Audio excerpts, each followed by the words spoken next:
dew of thy youth. Yahweh hath sworn. Yahweh has sworn.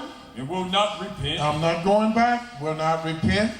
Thou art a priest forever. Thou art a priest forever. They say he's talking to Christ. Is he telling Christ you're a priest forever? I thought Christ go back to heaven and start being God again.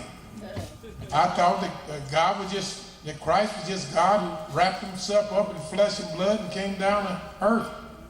But when he goes back to heaven, he becomes God again. And right here it says, sit down in the midst of thy enemies. And then it says, thou art a priest. What is a priest? A priest is a servant of a deity. A priest is someone that serves someone else. Thou art a priest forever. After the order of Melchizedek. After the order of another man. That's who he was, another man. Yahweh at thy right hand shall strike through kings in the day of his wrath. He shall judge amongst the heathen. He shall fill the places with dead bodies. He shall wound the heads over many countries. He shall drink of the brook in the way. Therefore shall he lift up the head. All right, now who is this? Christians teach that this is David. Who does the book says? Whose song do they say it is? A song of what? David. The book. People that printed the book say, hey, this is David. And if David is Messiah, who is he talking about? Does this look like somebody talking about Messiah? The Lord said unto my Lord. Who is David's Lord? Well, let's see if this is David speaking. And then there's three people in that. That's not a two-way conversation.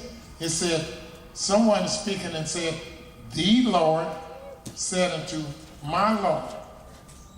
Who is the one speaking? They said it was David. David is saying, David is saying, the Lord, Yahweh, said unto his Lord, which is the Messiah. But we say that's false. We say that David didn't even write Psalms 110. We say the book will testify that that's not David's song. Right. And where do we find that at? Psalms 72. Is that where we go? Yeah. Are you sure? Yeah. Are you positive? No. Psalm 72.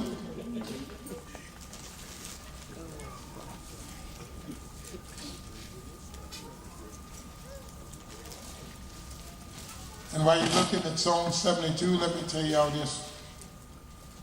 While your kids is young, you need to make them. Command them to come to Bible class every week. Hallelujah.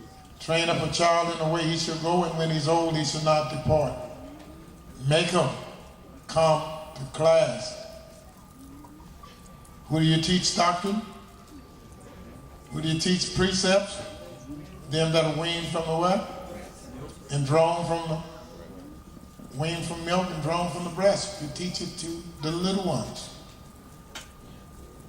And then one day, when they're old, they say, you know, my father told me this, my mother's told me this, and my daddy made me go to Sabbath class every day. And now I'm teaching. This is the way I was raised. And I was raised in it. So for their sake, if you love them, tighten up and make them. The Creator said Almighty loved Abraham because he knew Abraham would do what? Command his household to do what? Keep his commandments.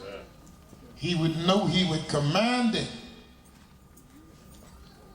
As one day you're going to be the priest and ministers of the earth, and you can't get no little kids that you feed and put shoes and clothes on their bed, on them to do what you say. Some of y'all got boys at home with new shoes, new pants, food in his belly that you bought, and you can't tell him what to do. But you're taking care of him. You go to class, they stay home. Got to get your act together. For their sake. Let us read and see who wrote the Psalms. Psalms 72, the last verse, says, The prayers of David, the prayers of David, the son of Jesse, are ended. And what song is that? 72. Psalm 72. What verse is that? 20. Notice Psalm 72 verse 20 says, the prayers of who? David, the son of Jesse. The son of who?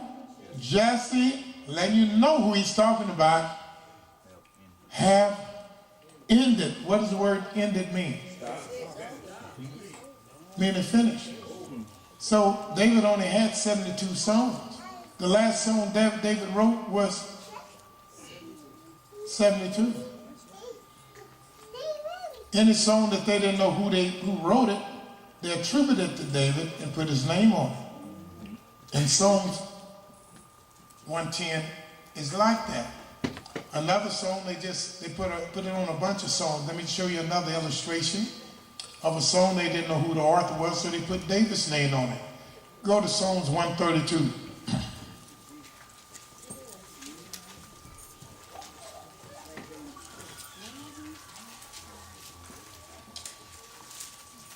Remind me to tell y'all about a machine as soon as class is over.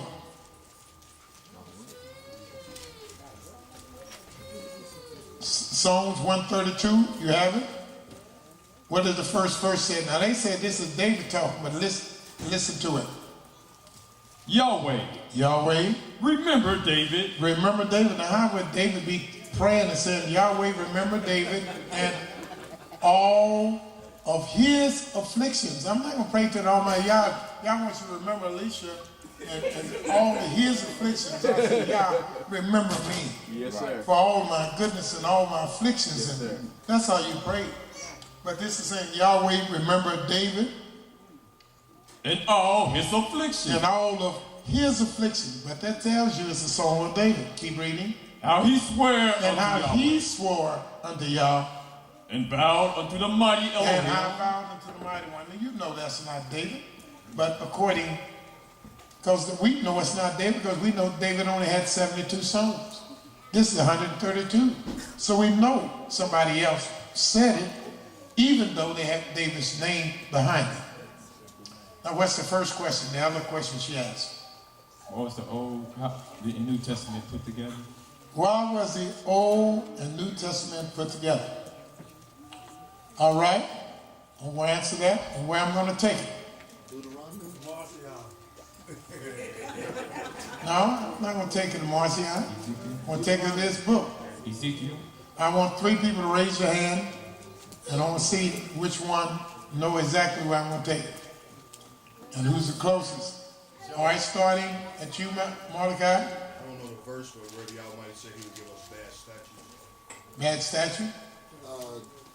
Same thing. Deuteronomy, where the Almighty said he gave us blessings and curses. Yes? Job 9:24. Yes? Well, you're right, brother. Deuteronomy's out the window. I was going to take him to Job 9:24. Now that other one was a very good one about bad statutes also. But I want to show them why the books are together. And who put them together. And you go to what book? Job. What chapter? What verse? You're right, brother Wesley. You're right. And get that? Let's read what it says. Job chapter 9, verse 24. The earth is given into the hand of the wicked. And who gave the earth into the hand of the wicked? Yahweh. Why? Because he put our people in captivity to be punished. So we couldn't rule